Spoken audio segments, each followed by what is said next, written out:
We had filed in a review application before the Juvenile Justice Board to allow the juvenile to be tried as an accused and also to send him in the remand home. The operative order was communicated to us by the Juvenile Justice Board, and the said juvenile accused has been sent to the remand home for a period of 14 days till the 5th of June. The orders in respect of him being tried as an adult is awaited at the moment, in due course. Now, Times Now has learned from sources that the Pune police has started investigating the drug angle in this case. Police is suspecting that the accused consumed drugs along with alcohol with his friends when he was in that party on Saturday and on Sunday. Now, the drug connection in this Pune Porsche case is adding another layer to the investigation. Now, when we are telling you about this angle, we are also getting to know that the accused, the minor, the juvenile who has been sent to the observation home till the 5th of June on both 18th of May as per sources and on the 19th of May. Now, as the probe is also widening, there is an alleged link between this family, the Agarwal family, and the Daud gang, and sources are also telling us that the grandfather of the accused took help from Don Chota Rajan over a property dispute in the past. And in the latest, the Pune police has questioned the grandfather of the accused. There's another interesting part when that has come to light. The sources, Pune police sources have told Times Now that the police took 2 blood samples of the accused in a space of 3 to 4 hours. Why were 2 samples taken? The second sample was taken as a backup by the Pune police and was sent to different hospitals. The second blood sample was taken to avoid, as per the police, any foul play. Now, the court has decided to extend the remand of the minor's father till the 24th. Authorities have asserted that the accused father is not cooperating during the investigation, prompting the need for additional questioning prior to his arrest when the police issued notice for his participation in the investigation. He allegedly provided misleading information claiming to be in Shirdi when his actual location was Aurangabad, from where he was actually arrested. Now listen into how the victims and their families, how the families of the victims are fighting back. आगे इस case में न्याय मिलेगा, ये इस चीज की probability जो है ये बढ़ती हुई नजर आ रही है। ये इन 5 दिनों में मुझे लगता है कि बहुत ही अच्छी तरीके से जो इन्वेस्टिगेशन है वो हो और सही दिशा में हम केस को लेके जाए और कानून व्यवस्था सुचारू रूप से चले। लड़के के पिता हैं, उन्होंने इस केस को अपने पॉलिटिकल सपोर्ट या जो भी अपने पैसे के बलबूते पे दबाने की कोशिश की, तो वो चीज़ ये जो इतने समय बाद ये चीज़ें हो रही है, ये चीज़ पहले हो जाती तो लोगों का भरोसा और इतना आक्रोश नहीं होता। Abhishek is joining us live. Abhishek, today there are questions that are being asked of a possible cover-up that was at play. And that is why now, as you get this information to us of 2 blood samples being taken in a span of 3 to 4 hours, viewers are asking, where is the blood report?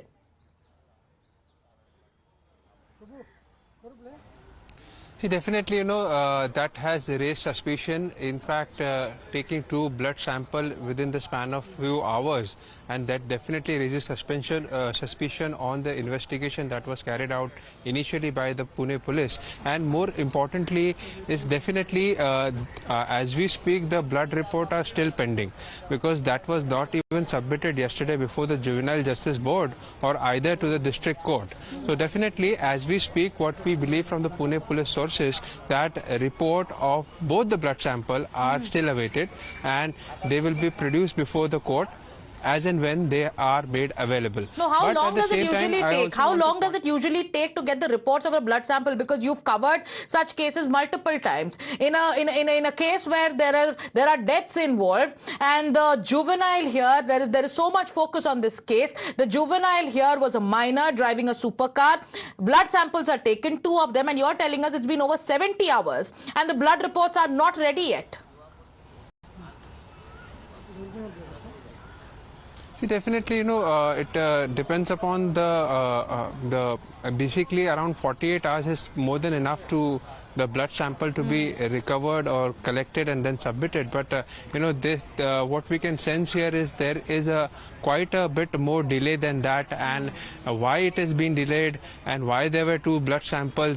These kinds of things are the questions are raising suspicion on the investigation that is being carried out by the police. In fact, right from the beginning, if you understand why there are 2 separate FIRs, that also can be questioned, because initially in the first FIR father and the bar owners or the bar managers were not booked, because initial FIR only mentioned one accused, that is minor, who walks away with a bail from Juvenile Justice Board.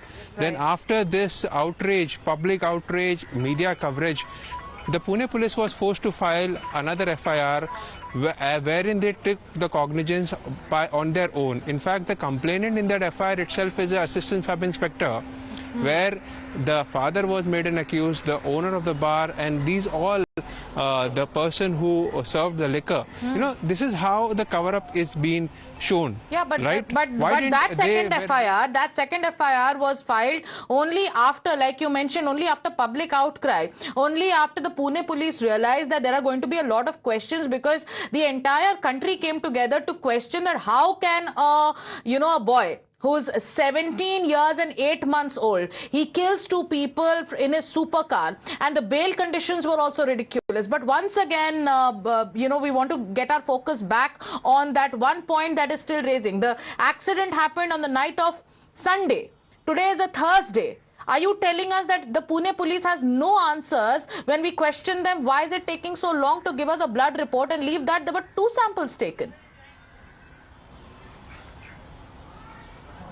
See, more on that, in fact, Commissioner of Police of Pune, Amitesh Kumar, when we asked him the question, in fact, he was sitting on our channel. He said, despite being a fact that whether the blood report turns out to be positive or negative or whatever the outcome would be, we have credible evidences to prove in the court of law that the minor was under the influence of alcohol. The CCTV footage clearly shows that he is having alcohol at that pub. In fact, he also went on to say we are in the position of the bills around which are 40,000 and above being paid at one of the pubs. These are the evidences that police have gathered, and they have a watertight case, is what in the Pune Police Commissioner has said in the defense. So the Pune Police is now saying they have a watertight case, but there are many questions that remain unanswered. A second FIR filed as an afterthought. But stay with us, Abhishek. We also have, sources telling us now that there were people related to this very family, the family of the juvenile, who tried their best to influence some of the eyewitnesses who were present at the spot right after the incident. Sources are telling us that there was pressure put to manipulate the statements of eyewitnesses and say that they didn't see the accused behind the wheels, but it was somebody else. Now, they wanted to plant the driver, but they could not do so because the eyewitnesses stuck to their statement. And if you remember the videos that are running on your screens, after that tragedy, after the way we can't even call this an accident, after the way the car ran over the 2 people, leading to their deaths, people came out in anger. They pulled out the people in the car and they were very angry, and they took them to the cops. So the attempt, Abhishek, to also influence witnesses, now that angle becomes very crucial here. See, definitely it cannot be ignored, because Vishal Agrawal, who is the father of the minor accused, he is one of the known personality in Pune, one of the high-profile builders. He have political connections which cannot be ignored because of the fact that, how NCP MLA belonging to Ajit faction rushes to the police station. He is visible in the police station, CCTV is there, and he admits to the fact. Remember, we even confronted him during the press conference. He said that I'm ready for any probe, but I have relations with Vishal Agrawal. That's the reason I got a call from him and I rushed to the police station. But he, in his defense, says that I also inquired and spoke to the family of the deceased. And I also want to point out one thing, because Times Now was the channel who exclusively spoke to the complainant of the first FIR, who's a close friend, common friend of both the victim who lost their life, Yes. Aqib Ramzan Mullah. Yes. We had a telephonic conversation, and he clearly he explained to us what happened on the ground at that time. He was the person who pulled up the minor accused because the minor accused was stuck at that time because the airbags Yes. of the Porsche car was unable, because of that he was unable to come out. And he also mentioned there were two more people in the car, Right. and there was a public outrage which we can see in the visuals. You know, stones have been pelted on the Right. Porsche, Right. and Ashwini was death on the spot, and Yeah. later Anish was taken to the hospital where he was declared brought dead. Abhishek, So stay with us as we he gather also more. spoke Only, to us only for that the want of time, I have to interject you here because we have to take a short break. But stay with us and keep us updated on all those questions that are now coming in. Where is the blood report? Where are the two people who were in the car and who possibly, fled the spot? Why is it? Why was there an attempt to influence the witnesses? And if there was, are the cops looking at this attempt to coerce witness angle? Thank you, Abhishek, for getting us all those details. It's time for us to slip into a short break here on Times Now. Stay with us. We'll be back. If you like this video, then like, share and subscribe to ET Now.